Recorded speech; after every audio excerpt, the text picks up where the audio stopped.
We're good to start. Good to go? All right, who do we have on the line? We have Artie Darrell, Tom Corcoran, Dr. Fisher, and an unknown person. An unknown person? Yes. Is the unknown person Dr. Murphy? I don't know. It says executive director, so I don't know who that is. Okay. Well, It's an open meeting.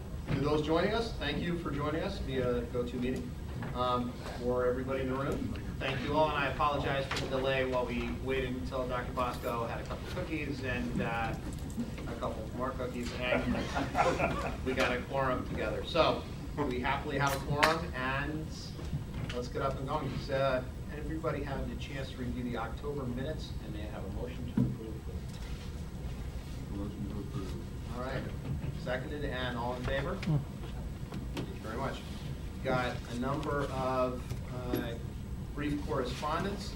First is we have a new ALS coordinator for COPIC, Peter Doty. Welcome on board, Peter.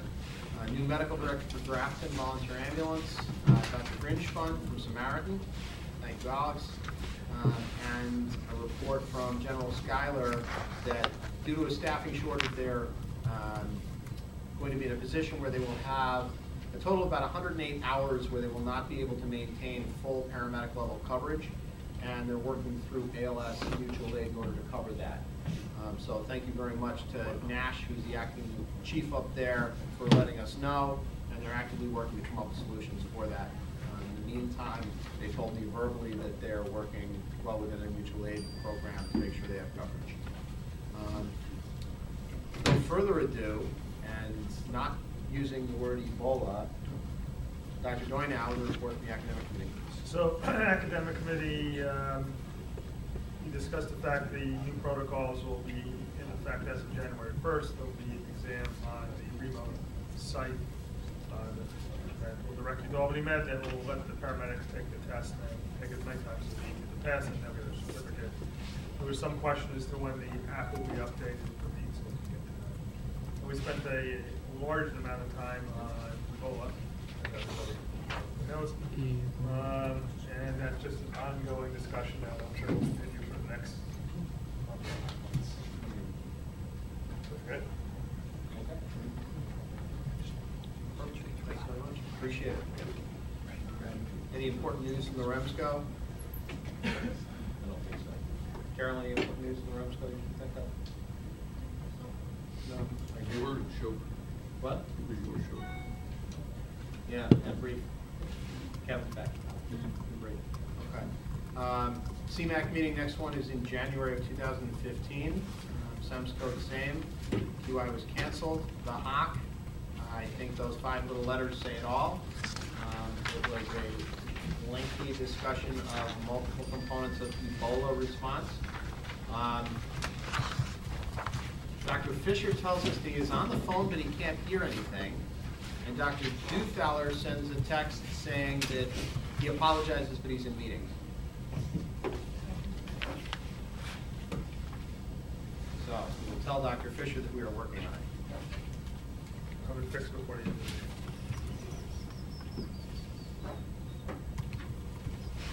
All right.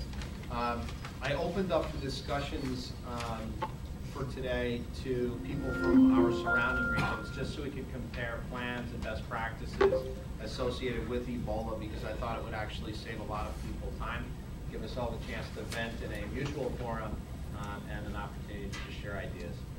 We'll get to that under new business. Agency updates first. There aren't any. PAD applications have been reviewed for Philmont Fire, College of St. Rose, and U.S. Foods Albany. Excellent. Ebola planning. All right, so we're going to start with Ebola planning. So Ebola planning has started basically to ease off a little bit. I only had 1 or 2 calls about it so far today, which is good. No meetings scheduled so far this week, except for the 2 or 3. And this was empty a week and a half or 2 weeks ago. This has just absolutely taken on a life of its own. We are all hoping that with the advent of our elections being over, that effective tomorrow we will not hear another peep about Ebola in the news. We'll just wait and see whether or not that happens in May. In the meantime, Dr. Doynow was kind enough to give us some statistics, compliments the New York City Police Department at the academic meeting. Don, if you would recite those statistics as well as you can now, I think they're wonderful. Sure. As well as I can remember them, it was from the chief of police from New York City. He started out as a Ebola protocol, but statistics were, as best as I can remember, 53,000 influenza deaths in 2000, I guess it would be 13, maybe 14. There were about 33,000 traffic accidents resulting in deaths. There was 27,000 people who died from accidental falls in the U.S. About 550 people who died of TB in the U.S. 26 people who died from lightning strikes, and one person who died from it. So just to give you kind of the thought of how much effort we're putting into, at least at the moment, something that really is not a whole lot of danger to the public. Yeah. I think that's important to keep it in context. It is a profoundly scary disease. People do die of it. For those of us that were early in our EMS careers in 1983, there is a clear parallel with the initial concerns about how to deal with HIV. I think we need to calm everything down, make sure our providers are well informed, we've got good plans for what to do with this disease. And because of that, what I wanted to do was a quick best practices review of what people are doing in what facilities, just to make sure that everybody's learning from each other, because there hasn't been enough dissemination of sort of lateral data. There's been stuff coming from above, but it's coming from above in so many different directions and so quickly that sometimes it's hard to really sort out what's happening and how people are meeting the requirements set forth under the Commissioner's emergency order. What I'd like to do, if it's all right with everybody, is start with just some best practices. And I think I'd like to start with Bruce. All right. Mr. Well, Mayor. call it best practices, but okay. I did bring our plans, and I'm glad to share them with you. Sing it out nice and loud, because Fisher's having some trouble hearing. All right. Hello, Fisher. Okay. Anyway, I did bring our protocol, and I'll talk about it. I suspect it's going to mirror a lot of what you all have. If you don't mind, I'm going to take a little aside. If you do mind, I'm still going to take a little aside. Just talk a little bit first about I'm very frustrated with Ebola. Everybody here is frustrated with Ebola. I've already told my entire nursing staff, if anyone knows anybody with Ebola, tell me where they are, because I'm going to go drink their blood, because it's killing me slowly, and I want it to kill me quickly. So there's my request. So if you have somebody truly with Ebola, tell me. Now to really what I wanted to say. We need to flip this around and turn this into something positive. The Ebola issue has finally brought our administrators, both EMS administrators as well as hospital administrators, focusing on things that usually they would completely ignore us. For example, our decontamination rooms in the EDs, our processes for hazmat, our processes for decontaminating patients, our process for dealing with infectious disease. I think coming up this year is going to be the first year that we actually take care of flu patients properly. I can tell you in my institution that I was probably the only guy to get fit tested because of my hazmat involvement. Now all of a sudden everybody's getting fit tested with masks. These are things that we should have been doing all along. My point being, forget Ebola. As we write all these protocols, and I'm looking at mine, and it starts off with the Ebola response plan. Our job for the people sitting around the room is to get this generalized and turn this into infectious disease response plan. In terms of the processes, it's the same if they had a chemical, if they have ethyl methyl bad stuff on them. These are the first times some of our nursing staff are hearing of donning and doffing and issues of taking off equipment. It's not Ebola that I care about, but they do need to learn about the stuff that we deal with every day or can see every day. So, for example, influenza, people are going to start to treat it properly. We all see gasoline every day. We consider it a non-issue, yet it's still going to be one of the more life-threatening things to our department. So I ask that when you do go back to all of your Ebola meetings, try to generalize it into truly what's going to help patients. In terms of screening right now, we're gonna be having EMS providers and PSAPs screening people. They're going to be screening for sepsis. They say they didn't come from West Africa, that doesn't mean you're okay. I look at our protocol and it goes off, oh, Ebola negative, don't worry about it. It should be, oh, Ebola negative, they still have a fever, they still haven't had anything to drink in 3 days. It should be put in a line and give them a liter of fluid because maybe they have the flu and these things still should go on the meds. So that's my soapbox. I think I made my point. Any questions before I move on to our local plan? All right, this is just to show you on paper, this is our little diagram, way too much detail, no one's ever gonna remember it. So I'm just gonna verbalize what happens. First, just like all of you, there's gonna be a screening process to determine is there a credible threat, yes or no. I'm gonna talk about the walk-in process now first. So if there's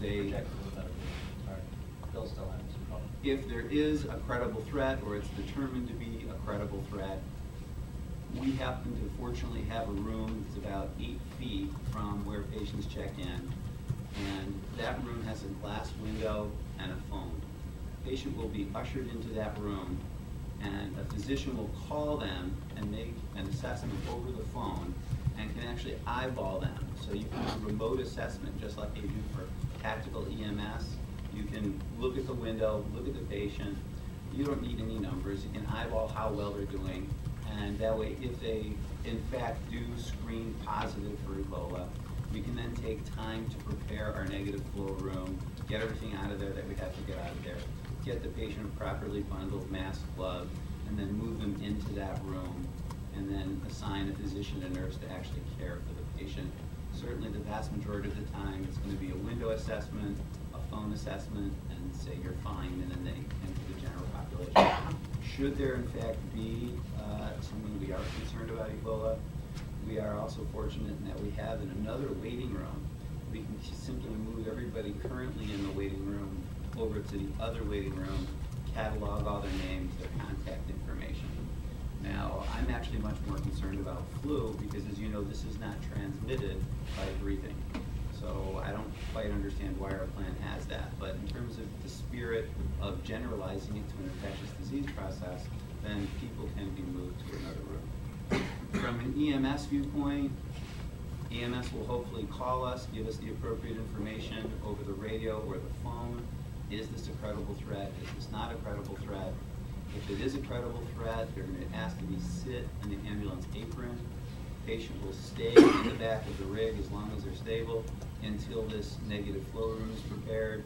Patient will then be covered. We'll make sure we communicate with EMS. Patient's mask, glove, covered, etc. And then be brought into the negative flow room and then patient turned over. If the patient is profoundly ill as they arrive, the process is going to be the same, but just expedite it a little. Give us some advance notice, we'll clear out what we can, and if we end up trashing a room full of equipment, the patient's very sick, that's okay too. Of course, included in this plan is phone calls to everybody and their brother, as I'm sure all of your plans include. That's the bottom line. Gotta tell you, Bruce, the soliloquy in the beginning, truly preaching to the choir. Truly preaching to the choir. And I think the idea of making sure that we're focusing on this being personnel safety, focusing on it being general infectious disease planning is the safest way to do it. What we talked about in academic is, in 1983, we learned how to wear gloves. Now maybe in 2014, we learned how to wear masks. What's go next? Steve, you want to keep it in Troy for now? You know, we go through the same screen, security questions, identify an at-risk patient, patient is glove, mask put on here, ushered into the negative pressure room. But before that, we call back to the triage nurse, partners, to make sure that everyone's cleared out, with the nurse in that area, we're going to move that, so all the doors, are closed, and they usher the person into the negative pressure room, the window open. Physician actually, in our case, the physician actually goes in first to assess the patient. And ask the questions, determine whether or not it's a high-risk patient.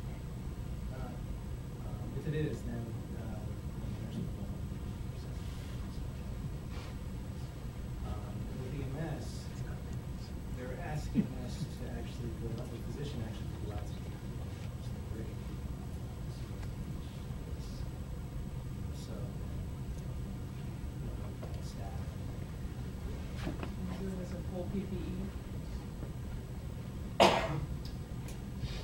our problem is that we don't have a bathroom in one of the rooms, so we actually have to, put up a plastic sheet. There are brackets on the ceiling there, so we actually have to cordon off an area, the plastic sheet, so the patient, it's right next door, so, I think that's the biggest problem. If they're coming through the triage, once we've identified high-risk patients, we move patients from there, but we have to move them over to the plastic around the corners, move the other positions.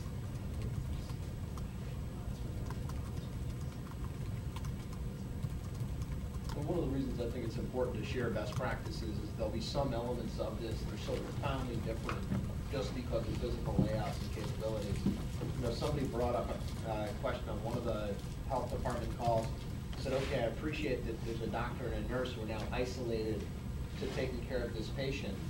I work in a 6-bed emergency department. I have one doctor and one nurse. Now what do I do? You know, so interesting contingencies based on that. We actually had a person that came in, actually, like, this last week, she said that she had lost her body and fever, and she said that a patient that had traveled to Nigeria stayed at her apartment, not even a week before that. So she was with us, so she came in. We asked her questions, hopefully, the question first patient was asymptomatic. Game over. We actually had another by EMS that two weekends to Samaritan. Join that period. Sarah? You know, our plan is pretty much the same as Samaritan's, but the one thing that we did is we figured out a way to have an ante-room and an isolation room without having to interrupt the flow through the hallway and put up plastic sheeting and everything. What we did is we had maintenance come up and we put a door in between room 4 and room 5. There's a wall that they share. Room 5 is a negative pressure isolation room with its own bathroom. Put a door in that wall between the two, now you've got your ante-room. So you just clear out those 2 rooms and then you're not interrupting flow in the hallway by putting up plastic sheeting. And let me tell you, you say the word Ebola, you can get a door in 24 hours. Seriously, primed, painted, delivered, done. It was funny too, because we had patients that we've seen, they were about failure. And they started Yeah. texting. We actually got from the news call Yeah. the next day. And my So concern is going if up we to the have next a step. potential Ebola patient that shows up at Albany Med and all of their volume leaves and goes to the other hospitals, the rest of us are gonna be buried. It's been some We've been interesting. trying it every day. Take down the free beers. No, but I think that's important to recognize in terms of just the upstate resources. And this is something that's been a difficult discussion with the Department of Health, certainly in terms of capabilities of the hospital. You know, both St. Pete's and Albany Med are taking care of a significant number of profoundly sick patients for a large catchment area. You know, what happens if one of them goes down because of infection control issues? We'll have to have the That's a NFL huge play problem. continuously, because let me tell you, on Sunday during the game, there was nothing going on in the ER. So if we get an Ebola patient, we just have the NFL play continuously. Well, you It's look like what we had happened in at the Pittsburgh. Dallas hospital, their business Mhm. Yeah. evaporated. Right. Crickets chirping. Exactly. Well, it's interesting, we had a test patient at St. Peter's a couple Fridays ago, and I would say within an hour of that patient being there, it's getting calls from EMS. We hear there's an Ebola patient at St. Peter's, what should we do? One, I doubt there really is an Ebola patient at St. Peter's, but you need to go to wherever you really go. Yeah. But, yeah, it was amazing how fast it was sent. Everybody gets texts to this person, to the next person, the next person. It's almost as fast as when Joe or Mary park their car in your apartment. Everybody disappears. So, Rob, you want to go next, or Sam? Yeah, We kind of took a different tact as what she usually seems to do. We have our 2 of our 3 new triage rooms are glass rooms, so if you walk in, that's where you end up, you stay there, and then the ICU they're gonna dedicate 2 rooms. One is the answer room, one is like you have, but just in the ICU, so they don't go to, it's only one room that they'll go to. And as soon as that room's ready, go down to the ICU. If they have to come to the ER, it's sort of the one far in the corner, right by the hallway of the ICU. Otherwise, it's by EMS, wait the ambulance until the room's ready, and then go straight there. So Sounds fortunately, the ER is pretty much off the hook, other than recognition. And we That's have impressive. our cath lab attendings are credentialed for medical screening, and have our ICU attendings too, so I don't have to have anything to do with it. Nicely done. Nicely done. Sam? Our protocol's a lot like Samaritan. I think everybody's protocol is probably customized to their own physical plant structure, you know, and what's going on in your own ED design. We don't have a big issue from an ambulance point of view because our negative pressure room and the area where if we have to evaluate a patient in the ED will be accessible pretty easily from EMS, but from ambulatory it won't be accessible very easily. So if somebody walks in who's a high degree of suspicion, we'll mask them and isolate them in the family room out near triage right away until we can get staff appropriately gowned and the patient appropriately gowned and covered. And then we'll transport them to our negative pressure room in the main ED and then go on from there. If the patient's not real sick, the understanding is that the initial evaluation will be done by nursing and with us at the door. Obviously, if the patient's real sick, we need to be in the room as well. So it's going to be kind of a subjective thought at that time. EMS, obviously, we're expecting them to hold the patient unless the patient's critically ill, hold the patient in the parking area until we're ready, until the patient's ready, and then to be brought directly into the negative pressure room off the hallway, off the EMS hallway where EMS comes in. So the rest of it is really kind of straightforward, just like Bruce had outlined. Gotcha. Saratoga is not here. I understand they have a similar plan. Obviously, you know, the Met is similar plan to St. Pete's and really everybody else, in that you'll hold out front, we'll interview the patient, see if we agree with the assessment that we should have already made before you left the scene. That's probably the most important initial interaction is going to be the one between EMS on the scene and a physician in the hospital, which may also be redirected to the county department of health at that point, or we may conference them in. Sam? You know, you want to talk about best practices and stuff, Mike, and this might be worth discussing a little bit. From our interaction with the DOH, they clearly want, as an initial screening, only a CBC comp and malaria screening, okay? They're not looking for us to do a bunch of blood cultures and to do a bunch of other things in that initial assessment. My question is, and I don't know if anyone else around the table has heard, Wadsworth is obviously the lab that will do Ebola testing. Okay, so CBC comp and a malaria smear, and obviously there's got to be a tube of blood for Ebola testing.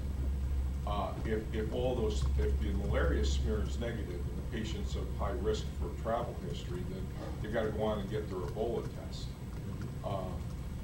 My concern with any of us that are doing this initial evaluation in the ED is that how many hours, how many shifts are we going to cross, how many ED staff are going to be having to be exposed to the potentially exposed to the patient, and God forbid if the patient turns out to be Ebola positive, then how many of those staff are going to end up being quarantined, even if they're self-quarantined at home for 21 days, and therefore taken out of the staffing of an already depleted nursing staff and or an already depleted provider staff, etc.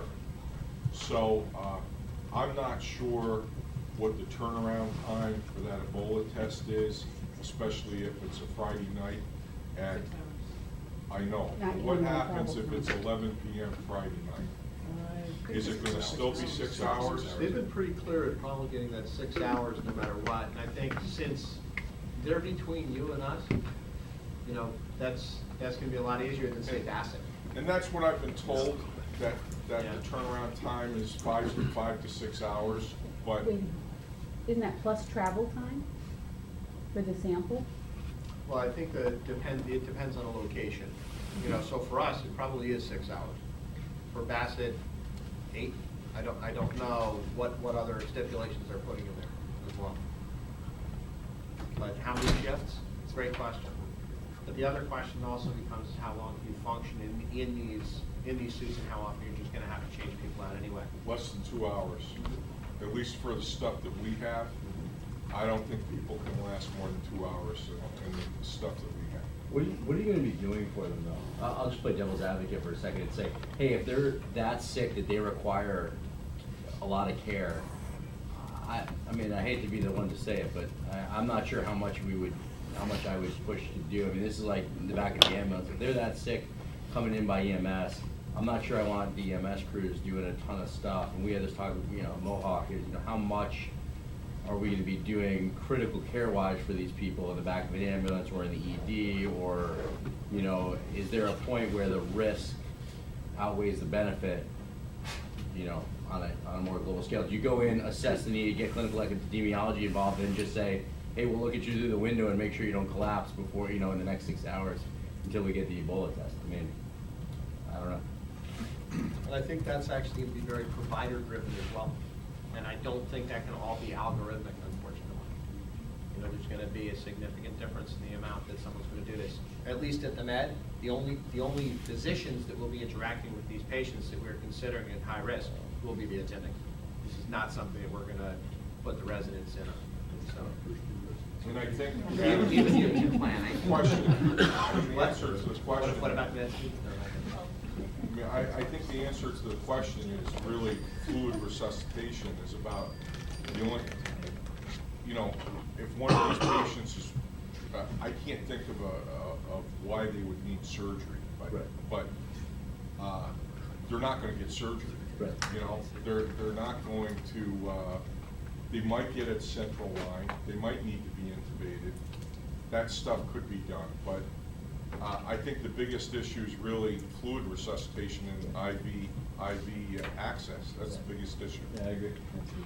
The other thing I want to throw out, Sam, is remember that although we're assuming it's Ebola and they have a history consistent with Ebola, you're still more likely to end up with flu or something else. Right.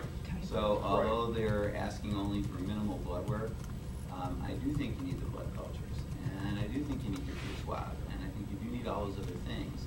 And my fear, and something that I'm pushing in my institution, is that we don't get so narrow-minded that once even you're high-risk Ebola, that still doesn't mean you have it. We need to be aggressively managing patients for other entities.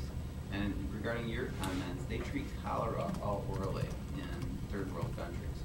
So you give somebody some oral Zofran, some Imodium, a big pitcher of water, it can go a long way. Right. And They also have Thousands of 50% pounds. mortality. That 50% mortality is in third world countries. Right. So we had one person die in a developed country from Ebola. Exactly. From all the different cases, Spain, France, here, one person died. In this house. In the developed world. Right, now. It's the first time somebody has died in the developed world. So we have no idea what the mortality rate is in the developed world. Exactly. Sarah? Speaking as somebody who works at a place where there's not always two physicians on, I think our plan would be that unless you absolutely have to go in the room, you wait for another provider to get there to take over the rest of the ER before you go in the room. Because once you go in the room, if you're testing them for Ebola, you're not treating other patients after that. So calling in the next person on the schedule, or calling the director or the assistant director and getting them in before you go in the room. The other thing, Sam, I am getting some pushback from our lab about doing a malaria smear. They want to wait 6 hours for a negative Ebola test before doing a malaria smear, because they don't want to open the tube. That's actually a huge problem, both from a public health perspective in terms of how you're going to do that and which tests to do. And there's questions about setting up satellite labs specifically to do these with iStats, so that you have a single dedicated machine that then doesn't have to worry about any cross-contamination or anything else. That's what Bassett's doing, is iStat. That's what Alice is doing. So among the But you reasons can't not to do that iStat is you can't a smear. iStat and a malaria smear. Right. You can't iStat a blood culture. Right, and they don't want So- blood cultures because they're in glass bottles. Bassett's And they drop drawing stuff them all and the time, leaving them in the apparently. room. What was it? Bassett said they were drawing them and leaving them in the room. Yeah, iStat the room. No, the glass- the cultures. Blood Oh, the cultures. culture's drawing, let them grow in the room. Drawing them and leaving them in the room. That's an interesting. But then do you really want the extra needle stick to get your two sets of cultures? Yes, but you do wanna think about cultures, but is the utility of blood cultures really worth the potential of an extra needle stick? Well, you should at least get the one set when you're putting the IV. Yeah, you can get the one, but I wouldn't go crazy about that. This is not the one where they're gonna be ripping the tip off their glove to make sure they can feel But it. our nurses don't know how to do blooders without doing that. Better be careful, there's someone who got fired at Bassett for doing exactly that. I do have one question that we need to throw around, because it affects CMS as well. Our current quarantine program afterwards, it's very confusing as to what needs to be done. Do we need to actually, if they test positive, first of all, if we're assuming it, do we take the crews out of any rotation, they go home and they self-quarantine? If in fact the patient turns out to be positive, are they basically out of healthcare for 21 days? I mean, there doesn't seem to be a lot of guidance as to what to do with that. And if there's no exposure, then it needs to be. I really think Sam? the DOH is going to sort of be prescriptive about this. If we get a confirmed case, they're gonna tell us what they want done. That's what I think's gonna happen. Well, it's a fascinating question, right? So you've got your patient, let's say just this guy who's sick down in Bellevue, right?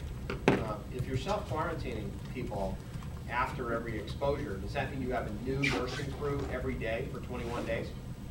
Or are you housing Or do them? you have one group that takes care of them for 21 days and then isolates themselves after that? I think that's more the case. But if you look at, say, We don't have Mohawk, enough nurses. let's say we've got a small outbreak of Ebola, we've got 5 or 6 patients that need to be transported to Syracuse, Bellevue, wherever. Well, 5 or 6 patients is going to take 12 more people into PPE, put them on the road, and then take them out of the rotation. Now you're 12 providers down. Fill your schedule. I actually vote for calling the same providers back in and making them do the next transport. And you're volunteering? But what I think happens with that is this is gonna be directed, those questions go directly to public health, and we work with the folks from the County Department of Health, the State Department of Health, and the CDC, because there are some best practices that are being employed now at Emory and in Nebraska, and if we're following appropriate PPE safety measures, we should be able to don and doff safely and not put people in PPE, even with an exposure. So, The Dallas hospitals, they said they had over 100 people who took care of the one patient. They clearly didn't take 100 of their care providers and put them out of work. No, they're self-monitoring, not self-quarantining. So that's, I think, where There's the it's confusing. difference. So they're still caring for patients. Yes. which I think is an appropriate thing to do, but I don't think that we do this in isolation, we do this in concert with recommendations of public health every step of the way. You know, What we don't do. I'm sorry, Mike. Part of the paranoia of it all too, I mean, Don and I were talking about this the other morning, but, you know, the one patient that passed away, the patient that traveled here from West Africa, was involved with his significant other and his family for several days, if not a week or two, before he presented to the hospital sick. None of those contacts became infected, you know? So to get back to what we were talking about, does it make sense to self-quarantine a healthcare worker for 21 days versus self-monitoring?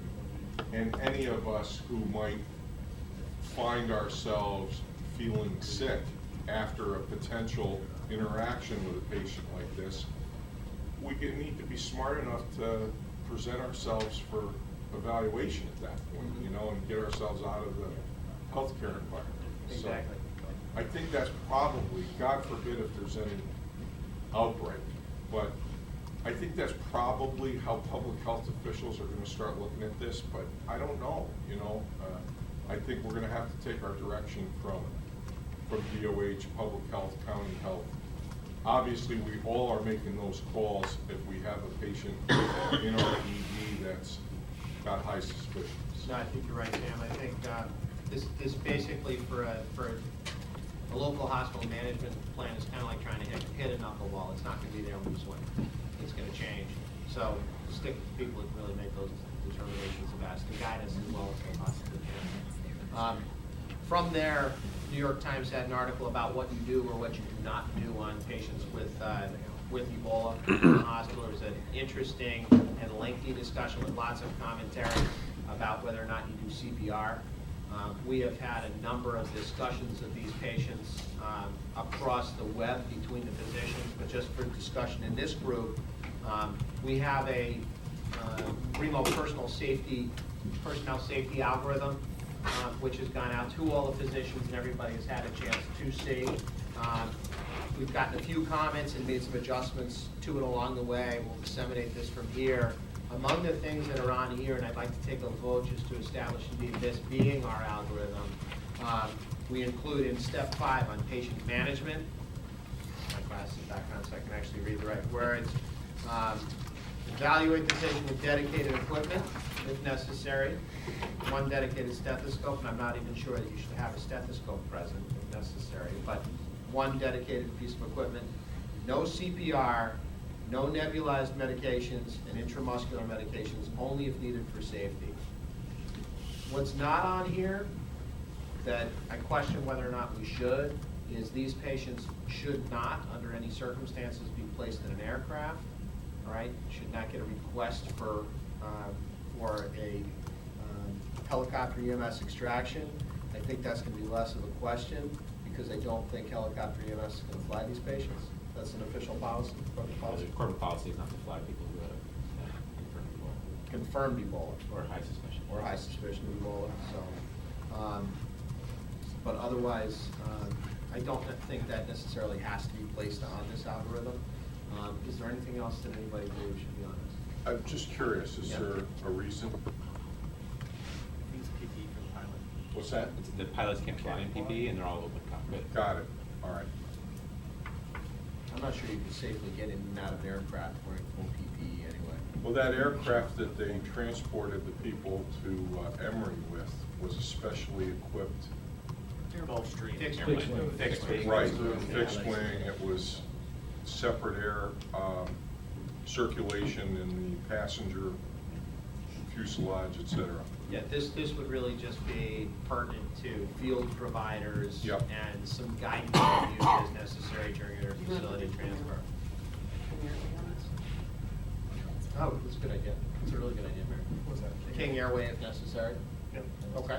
I was gonna ask about airway management in general. If you've got people who are vomiting profusely, it seems that you talked about monitoring from afar, someone starts vomiting and we need to step in, either we in the EMS or you in the ER need to step in during that 6-hour waiting period and manage their airway. You have to be prepared to do it.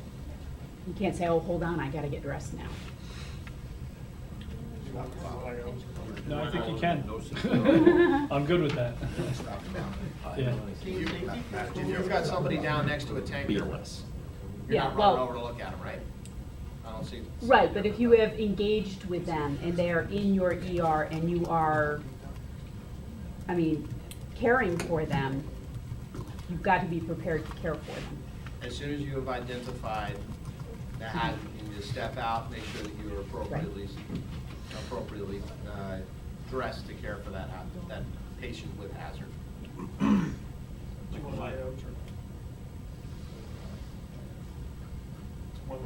IAM's multiple needles. I think I would leave that to provider discretion. If somebody has a huge chronic name, I would say use the name. If somebody is conscious and you put a tibial IO in them, you're not gonna get any fluid into them anyway, because as soon as you squeeze that back, they're gonna scream, and now you've got somebody that's gonna fight you. So I think that would have to be provider discretion and safety. One thing that just, again, devil's advocate, we have this as passive screening, you've been to West Africa, you've been exposed to a fever. Like Bruce said, the vast majority of people are gonna have the flu. Mhm. And we're willing to forego life-saving measures on X number of people because they have these screening tests to say, okay, no CPR to flu, because they travel to West Africa. Just. If somebody with the flu requires CPR, they're screwed anyway. Yeah, well, first, you're right. Second, if you're putting on the PPE, which is what you should do following this algorithm, you can't safely do CPR anyway and maintain the PPE, which is the reason you put the PPE on the first. I can't even say this. I mean, in Can't terms put of it on the limiting first anything place. that we're doing, Mhm. they say we're gonna treat these people differently than. We need to treat them. Right. And that's the argument I've been having with the people at our hospital who don't wanna run labs until the Right. Ebola Right. screen is back. No, you can't do that. You have to treat them. Right. When you sign The your problem is you agreement, can't does it risk say the rest of except the in case operation of the this- facility for one patient, Right. ever. And that's the concern that you have when you start contaminating the lab. Because if you lose your CBC machine, and you only have one CBC machine, you're stuck. Can't take care of anybody else in the institution. And that's, I think, the thing that comes back from public health. The question falls is, you know, work this through. Right now, we're lucky, we've got the exposure history. If that changes tomorrow, and now all of a sudden Brooklyn is the exposure, then we've got a problem. And we don't any longer have an easy algorithm to follow. Hopefully, we'll be able to maintain a relatively easy algorithm. You might as well take stethoscope out because nobody can hear anything through. Good idea. Plus, you don't want your headwear to rip trying to put your pieces in, it's not gonna happen. I'm gonna change what you do anyway. You guys all have plans for getting portable chest x-rays on these people without exposing, Well, we trained our techs, but it's very questionable whether we should even attempt to get anything, because you're now contaminating the machine, you're contaminating, potentially the machine contaminating. can be more than the 3 tech. feet from the patient. Yeah, we've trained on basically the same way we've done radiation research with CAPL, is if you have the sensor, now we've got the Bluetooth sensors, we can dedicate one and leave it in the room. Of course, that's like a $10,000 proposition, falls sitting in the room, but you can just have the patient within 6 feet of the doorway and then you can do it from there. So the That- machine never goes in there. Bassett said they had a huge problem with the manufacturers of the machinery because the recommendations for decontaminating were sandy wipes, and sandy wipes are known not to be effective against Ebola. So they have at this time, they are not planning on doing chest x-rays because they have no means, and the manufacturers will not provide the name of a appropriate viricide to clean the machines. I think you're not gonna be able to make algorithms for all the different scenarios. Doctors are gonna have to think on their feet. If I'm worried that somebody has a pneumonia, I'm just gonna give them antibiotics, I'm not gonna get an x-ray. I'd rather have an ultrasound machine handy, because you can use it for lots of things. I can look in their lungs, see if they have thorax, I can look in their breath. There's lots of different ways to look at it, but it's all gonna be symptom driven and your suspicion driven. And we're not gonna be able to make an algorithm all the time. Well, important to remember, this is for field providers. This isn't, we're not building an algorithm out for emergency department care or ICU care. And if you've got a patient that's sick, they may be going directly to an ICU and they're out in the ICU. You know, we hope if they're downstairs in our emergency department, follow our plans, use our ante rooms if we got them, or put new doors in like Sarah got. To Is, take care of the patients as safe as possible. Mike, you went around the room to the different directors about what's going on around the area. Is anyone not planning on transferring patients to a referral center in the area? In other words, If they're if they come back diagnosed positive, as Ebola positive. if they come back positive, is your ultimate disposition to transfer to Syracuse or Rochester or downstate? We're planning I on sat through keeping the because Albany. they're only planning on accepting 1 or 2 patients. So we kind of need to plan for Rochester and Syracuse, have 3 patients between them, and they're not accepting anyone else. That's why no one in this region is designating themselves a designated center, pretty much, I think. When I sat through the Albany Med DOH planning meeting, I got the sense that if you have the isolated single Ebola patient, you're not gonna have much choice as to what you do. That they're going to make decisions well above any of us as to what happened. That was my understanding. The CDC's coming to town and Correct, they're and in they're charge. gonna be in charge, and they're gonna tell you where that patient's going, and you're not gonna have anything to say about it. But you do bring up a good point, is if we have 300 people at the same time, they can't just say, oh, let's get a plane to Nebraska and put everybody on it. And that's when it's gonna be the big issue.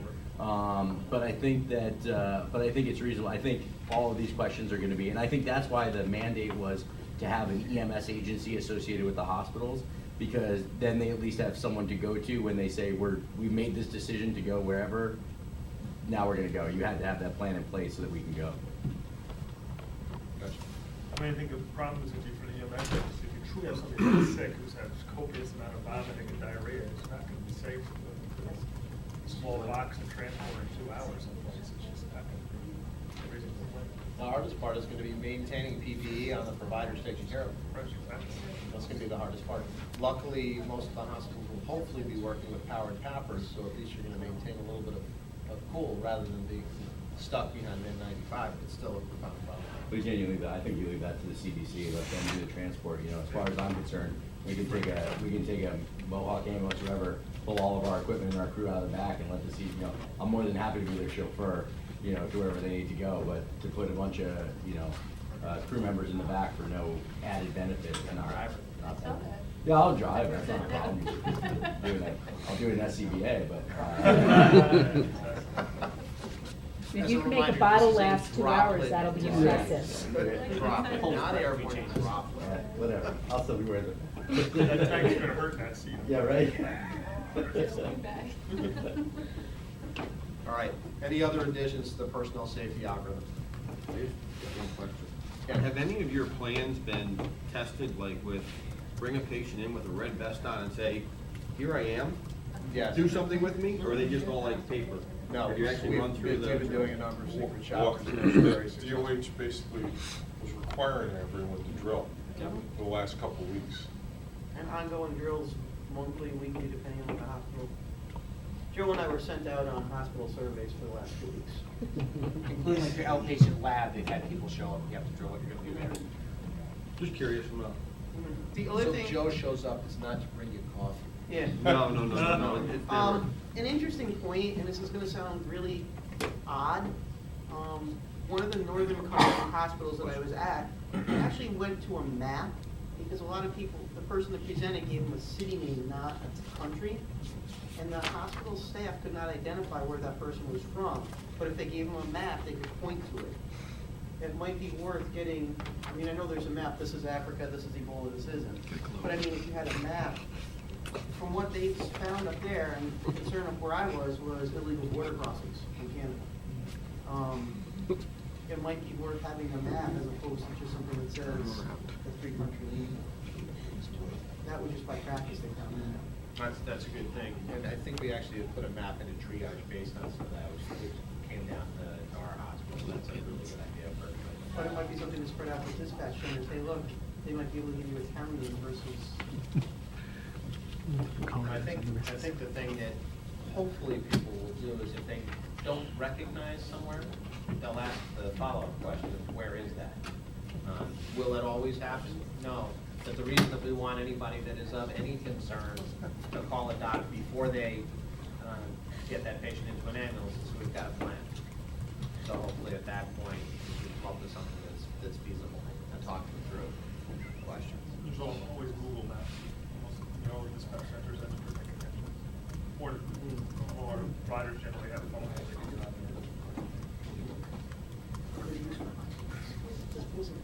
on Well, that was actually a really interesting question. If you are isolated because of Ebola and you have your phone with you, does Apple Care cover a new phone? You're the Apple guru, find out for us. Just send it that home. I You didn't know know it got infecting wet, China. it was the bleach. They said I had to leave it in there for 7 minutes. All right, excellent. Personnel safety algorithm. All agree with putting this out? Absolutely. Yes? Any opposed? Excellent, we'll put that out, thank you very much. It'll be available to everybody as a, why don't we make it available as a PowerPoint document, so people can change it based on local contingency, all right, in case there's any wording that needs to be changed. This will be effective as of 11/5 and expected to update. Dr. Daly, did you actually want that as a motion, or just it's coming out from the region? It will come out from the region. It was a motion, sure. All in favor? Wait a second, I just noticed something on here. Number 4, immediately report to the health department. Will some person take that as drive to Green Street? It's actually a really good idea. I just happened to notice that looking down the list. Report to. Report to the health department. Park out front. Immediately notify the health department. County health No, department. Notify your county health department. Public health authorities. Immediately drive to Shrewsbury.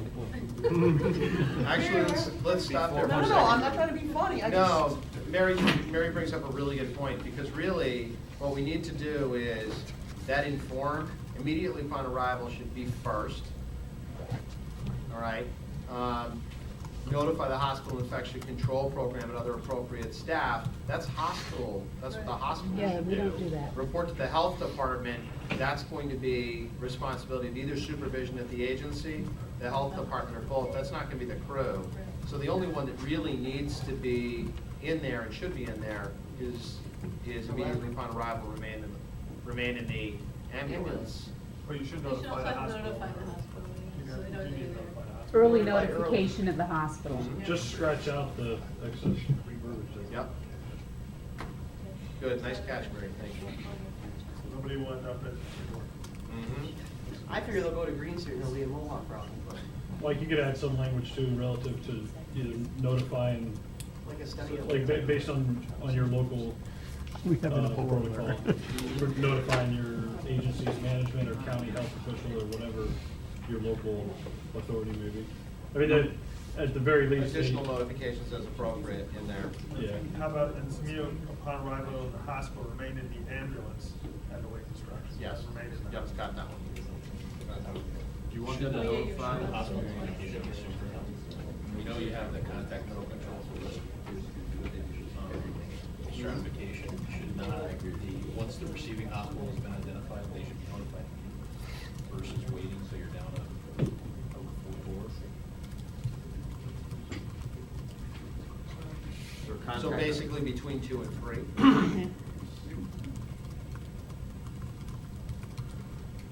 Yeah, I mean, before you put the call into the regional or county agency, strike.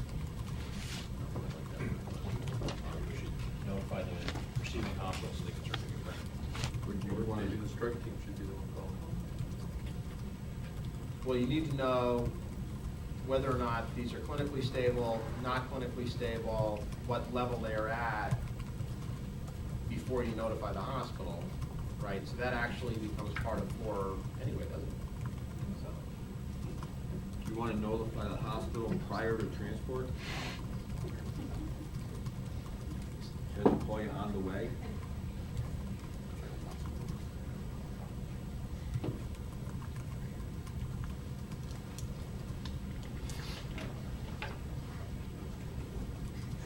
So, notify the hospital prior to transport, immediately upon arrival at the hospital, remain in the ambulance and await instructions.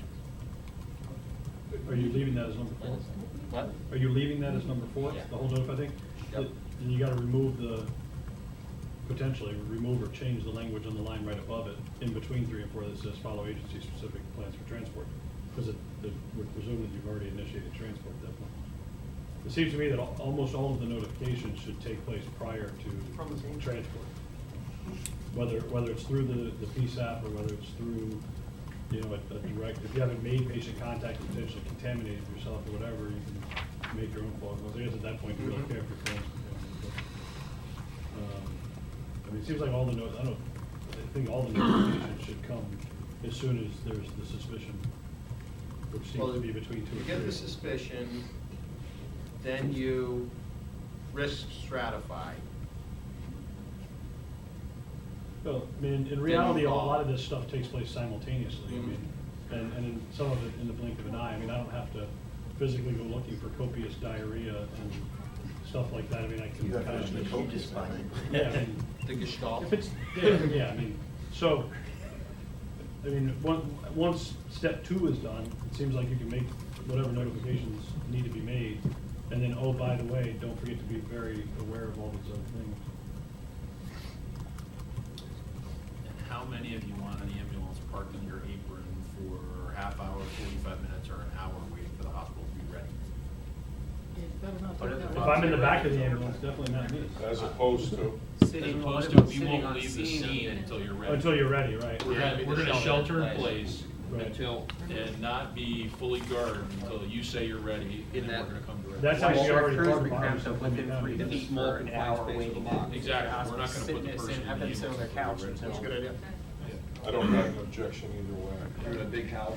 Have you guys thought about No, I'm media saying I don't- considerations? Whatever EMS would rather. do. Media considerations?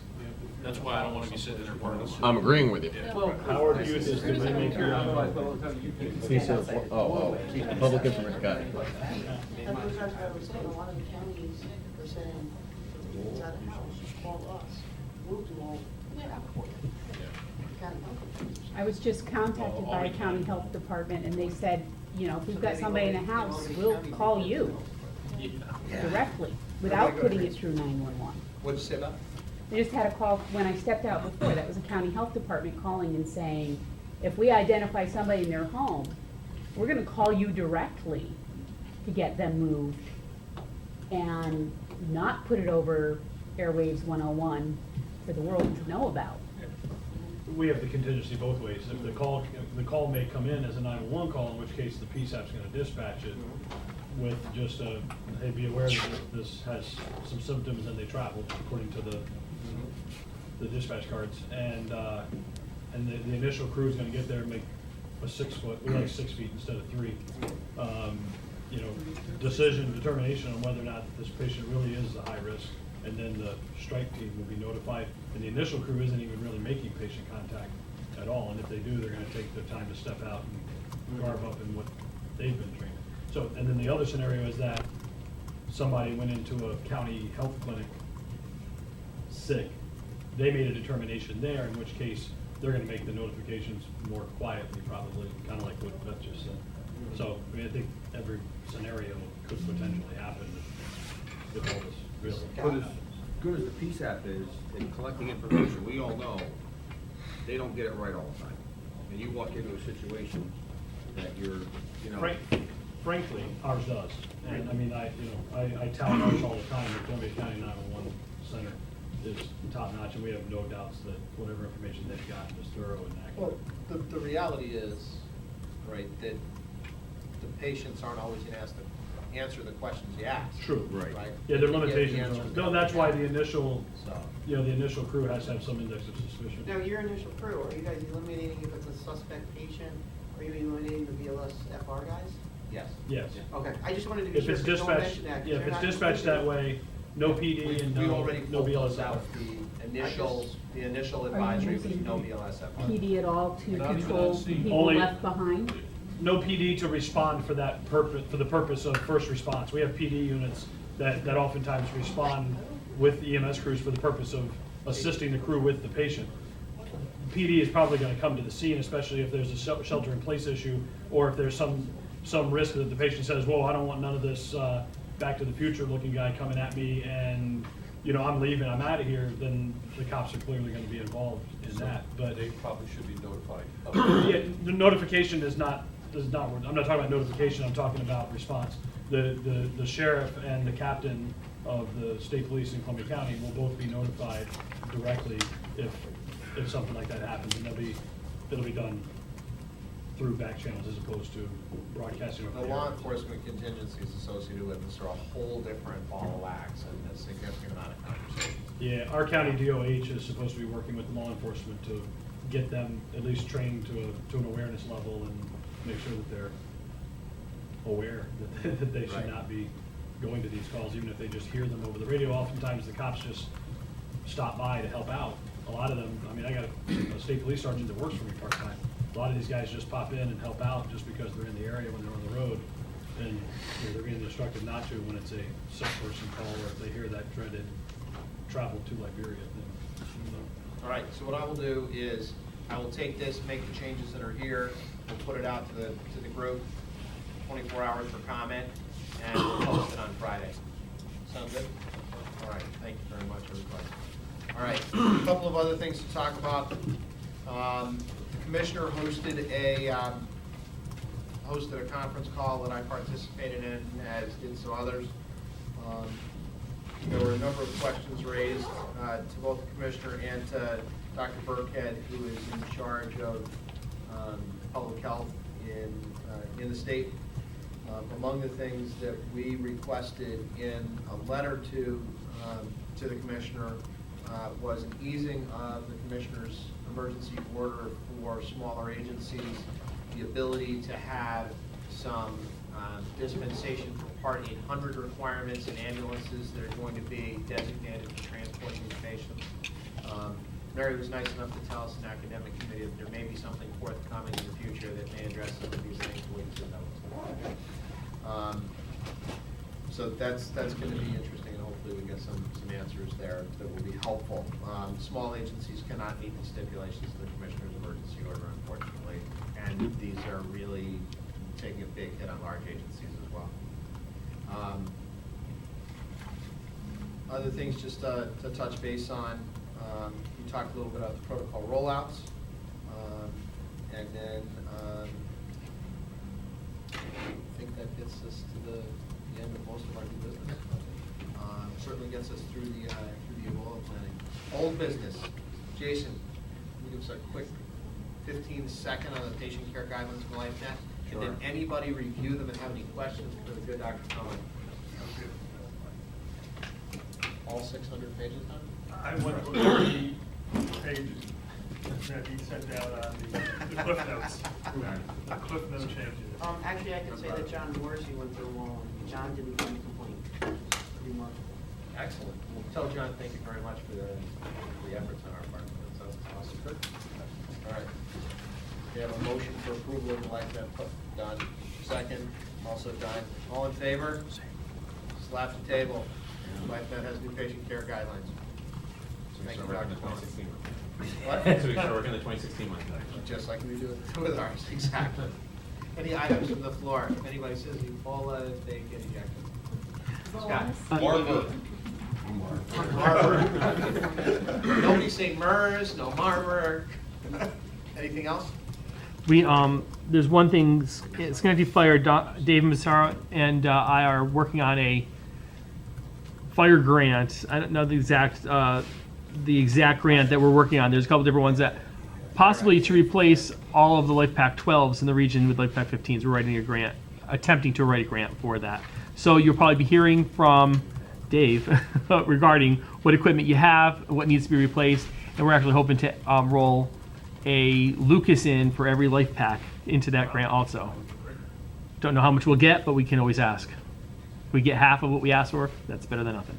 As I told Dave the other day on the phone, we were successful with the AFG grant to the tune of $200,000 for all of that equipment, for all of our vehicles.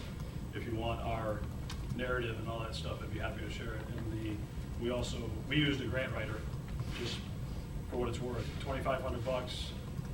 1,500 of it was recouped through the grant, so it really only cost us $1,000 out of pocket for the grant writer. It might be worth it. Great, this is from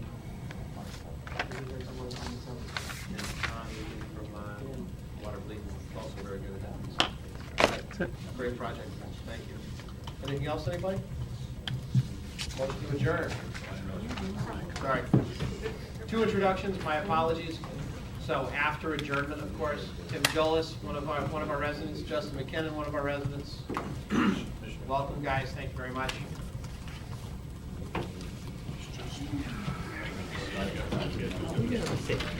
Well, thank you, Joe.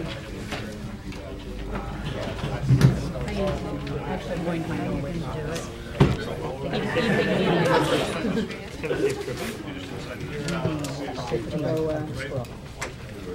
I've been going around all my different buddies now, I was in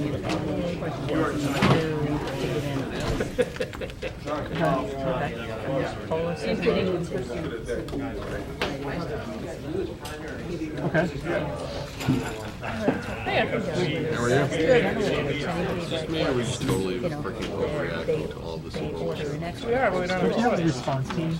We can underreact to it like Dallas did. You want to do that? Sure. But I'll make one up. Who's one nurse? Okay. Okay, two, whatever. See you tomorrow. You can roll one more Well, person. none of the in a people big who took group care of him of on his first visit who were wearing PPE got infected. Notice that? Yeah, I did notice that. I was paying attention. Notice it nobody in his family? I have a new doc who Okay. needs to get online.